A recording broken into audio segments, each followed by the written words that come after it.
Bila nak raya je, semua orang ambil cuti. Aku yang kena cover. Sampai nak bernafas pun tak sempat. Nanti jangan lupa tutup lampu, kunci pintu. Kalau ikutkan aku ni designer je. Tapi zaman sekarang semua kena pulun. Gaji pula. Gaji macam gitu je lah. Terpaksa cari duit lebih. Hello, Assalamualaikum bang. Awak kat mana dah tu? Waalaikumsalam Aisyah. Baru balik kerja ni. Aisyah baru ingat nak cari rezeki lebih sikit lah. Bang, awak ni nak balik JB tau. Pukul berapa nak sampai ni?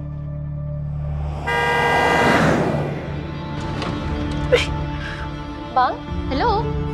Bahayalah awak ni. Habis tu, awak nak adab je nanti. Kita nak cepat, buat apa yang patut. Hello, Aisyah. Biasalah, dah nak dekat raya ni. Semua orang memandu tak ingat orang lain. Bang, hati-hati please. Tengok ni. Ada je yang tak sabar. Terkejar-kejar. Bila dah tak sabar tu, faham je lah. Astagfirullahaladzim. Kau tak nampak ke lampu merah? Sorry abang, lambat abang. Wan, orang lain pun nak raya juga. Boleh jadi orang ikut peraturan.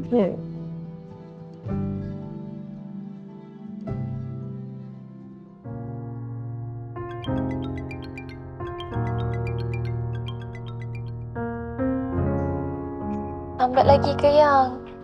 Dah nak gerak dah ni. Sayang, kalau lewat sangat macam ni, awak balik esok pagi je lah. Takut awak penat kan? Esok pagi? Sayang, esok pagi dah raya kan? Yelah, tapi kalau penat awak rehat tau. Abang okey lah. Abang bukan tak biasa drive jauh-jauh macam ni. Yelah. Hati-hati ya bang. Aisyah, boleh bagi phone dekat Umairah? Nak cakap dengan dia kejap. Okey. Assalamualaikum, anak papa Umairah. Okey ke kat dalam tu? Bang. Dia tendang lah. Dia tahu awak yang cakap tu. Umairah dengan maknya sekali tunggu saya balik. Okey. Assalamualaikum. Baik, Waalaikumsalam.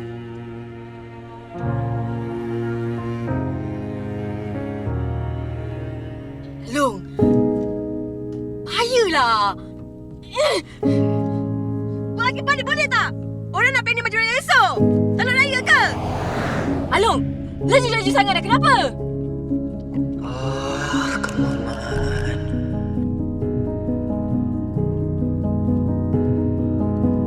Kalau girl? Kalau girl, sekejap. Dia cakap Umairah. Cantik nama tu.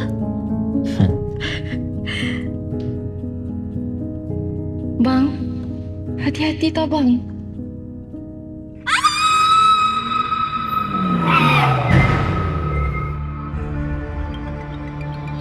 Sarjan, mana milik gerakan? Baik, Tuan. Korporal, periksa masa. Rakan trafik panggilan. Untuk makluman, mangsa silap parah di kilometer 20. Terima. Umaira, sayang. Papa ada dekat sini.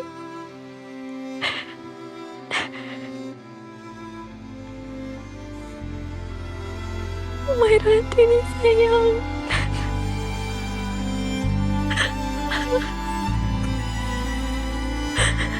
Mama.